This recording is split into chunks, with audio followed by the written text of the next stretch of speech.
കടലിനു നടുവിൽ ഒരു രാജ്യം, അതും രണ്ട് തൂണുകൾക്ക് മേലെയായി ഒരു രാജ്യം. ഇങ്ങനെ പറഞ്ഞാൽ അവിശ്വസനീയമായി തോന്നുമല്ലേ? എന്നാൽ അങ്ങനെയല്ല. വിശ്വസിച്ചേ പറ്റൂ അതിശയിപ്പിക്കുന്ന ഈ ഒരു കൊച്ചു രാജ്യത്തെ. സീലാൻഡ് എന്നറിയപ്പെടുന്ന ലോകത്തിലെ തന്നെ ഏറ്റവും ചെറിയ രാജ്യത്ത് അമ്പരപ്പിക്കുന്ന കഥകളാണുള്ളത്. ബ്രിട്ടന്റെ സമുദ്ര അതിർത്തിയിലാണ് ഈ രാജ്യം സ്ഥിതി ചെയ്യുന്നത്.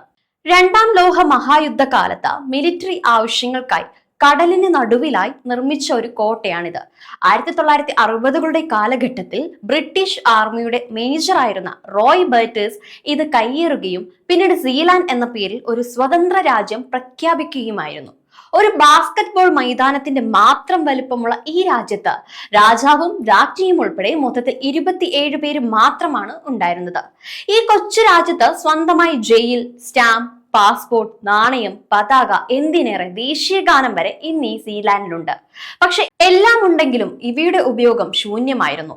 ഇവരുടെ പാസ്പോർട്ട് ഉപയോഗിച്ച് യാത്ര ചെയ്യുവാനോ നാണയം ഉപയോഗിച്ച് വിനിമയം നടത്തുവാനോ സാധിക്കുകയില്ല എന്നതാണ് രസകരമായ വസ്തുത. മൈക്രോനേഷ്യൻ എന്നറിയപ്പെടുന്ന ഈ രാജ്യത്തിന് അന്താരാഷ്ട്ര അംഗീകാരങ്ങൾ ഒന്നും ലഭിച്ചിട്ടില്ല. അതുകൊണ്ട് തന്നെ ഈ രാജ്യത്തെ ലോകത്തെ ഏറ്റവും ചെറിയ രാജ്യമായി ഔദ്യോഗികമായി കണക്കാക്കാനാവില്ല. അംഗീകാരത്തിനായി പോരാടുന്ന ഒരു ചെറു രാജ്യത്തിന്റെ പോരാട്ടത്തെ പല കലാകാരന്മാരും റോമന്റിസൈസ് ചെയ്യുകയും മറ്റു പല എഴുത്തുകാർക്കും ചലച്ചിത്ര പ്രവർത്തകർക്കും പ്രചോദനമാവുകയും ചെയ്യുന്നുണ്ട്. പലപ്പോഴും പല ഡോക്യുമെന്ററികളുടെയും വാർത്താ ലേഖനങ്ങളുടെയും പ്രധാന വിഷയം കൂടിയാണ് ഈ ചെറു രാജ്യം.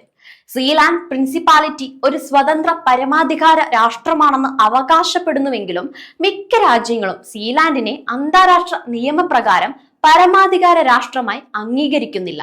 അതുകൊണ്ട് തന്നെ ഒരു മൈക്രോനേഷ്യനായി തുടരുകയാണ് സീലാൻഡ്.